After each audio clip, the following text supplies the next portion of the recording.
Studying in team can really help you succeed in school, but you have to do it right.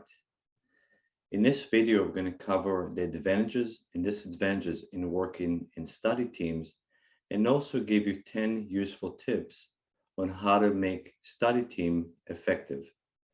Hi everyone, my name is Yoav Waxman. I'm a professor and I help students develop life, learning, and leadership skill as part of the 3L Academy.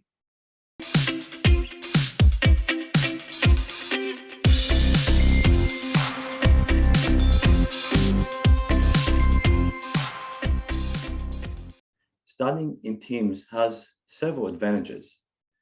For starters, you can help each other stay on track. So you can make sure that you're studying and doing the work and become each other's accountability partner. That means that you can email each other to make sure that you're reading the material, that you're doing the work, and make sure that all of you are achieving your academic goal. As a team, you can also share notes. Your teammates may have picked up on something in class that you did not understand, or maybe you can help them understand something that they didn't quite get. Another advantage of working in teams is that you're getting different perspective. So different people may have different examples that they can use and may have different ways to solve a problem. And by getting these different perspectives, you can have a more holistic or more complete picture of the material. Finally, and perhaps most importantly, as a team, you can quiz one another. So you can ask and answer questions and make sure that every member of the team understands the material. But there are a couple of challenges in working in study team. The big challenge is that you have to coordinate your meetings, and people have a busy schedule. It's not always easy to find times where the study team can meet together. Although with modern technology, you don't necessarily have to meet in a physical space, you can even meet online and work together. Another big problem is when you work in team, you get sometimes distracted. So instead of studying, you might be socializing. And it's really important you focus on getting the work done first, and then you can leave time for socializing afterwards.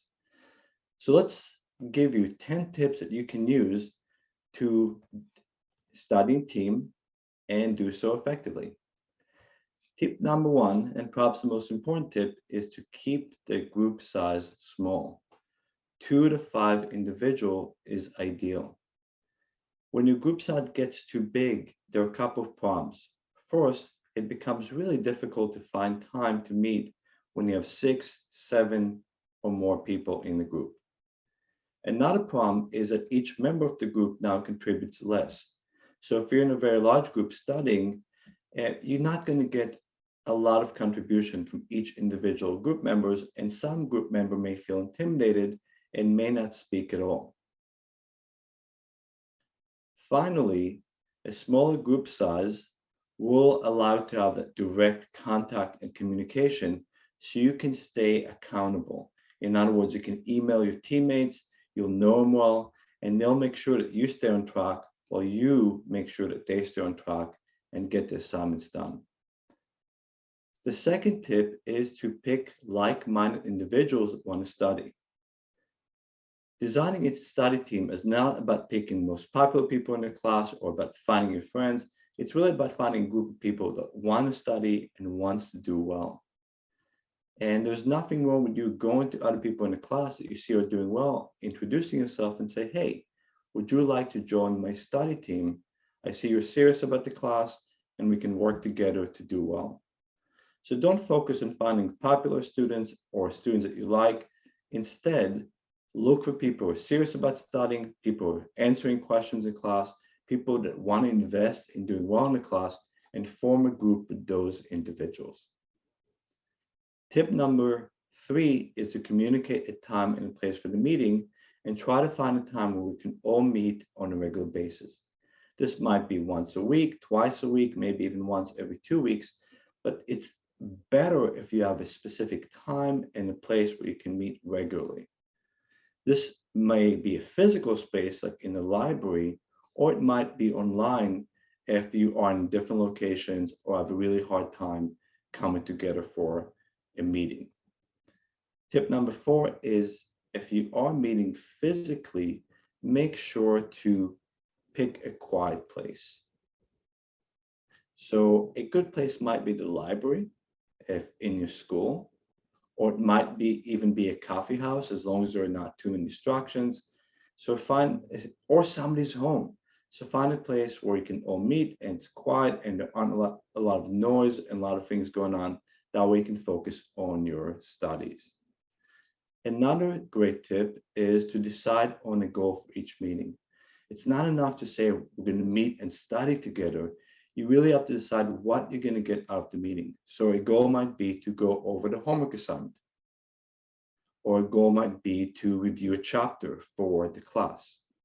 But it's important you communicate that goal with all the team members before you meet, which brings us to tip number 6, and that is make sure that everyone in the team prepares ahead of time. So you have to decide what your goal is and tell everyone what they're supposed to do. So the goal might be to read chapter 5, and all the team members are supposed to read and outline chapter 5 and bring the outline with them so you can study together. If somebody doesn't prepare, they won't get as much out of the meeting, and you or some other team member will end up doing the work for them. Tip number 7 is to minimize distractions. So whether you're meeting online or in person, you want to make sure that everybody turns their cell phone off. Putting the cell phone on vibrator is not enough. You can still hear the cell phone vibrating, and it's very distracting, and you won't get as much studying done. Also, make sure you turn off the TV. If you're in a room, close the door. Do everything you can to have a quiet and distractions-free environment so all the team members can study well. Tip number 8 is to take breaks. So your meeting might be an hour or 2 hour long, but studying for that long period of time is really exhausting. And after a while, you're going to start losing focus. So plan for breaks. People need to go to the restroom. People may want to get a snack. People just need to get some fresh air. And if you maybe study for 20 to 40 minutes at a time and take a 5-minute break and make sure everybody comes back in time and study again, that's going to keep the team focused on the task as opposed to trying to plow for 2 hours or more of material. Tip number 9 is to alternate role and make sure everyone participates. That means, for example, if you're quizzing one another, and give one person responsibility to quiz the other team members, and then switch it around and have somebody else quiz the team members. So that way everyone gets to both ask questions and answer questions, and everybody gets to think and participate and therefore process the material. And the final tip, tip number 10, is assign a task for everyone and make sure people are accountable. So if you have your team and somebody's not doing a reading, tell them, we decided to read the chapter and you're not doing the work, or we decided to do the homework together and you didn't come prepared. And if they skip their assigned task every time, it's absolutely okay for you to say, hey, this is not working out and you should not be a part of the team because you're not contributing. So those are some of the tips that you can use to create a study team and study effectively. Study teams are a wonderful way to study the material and work together, but they have to be done in an effective way.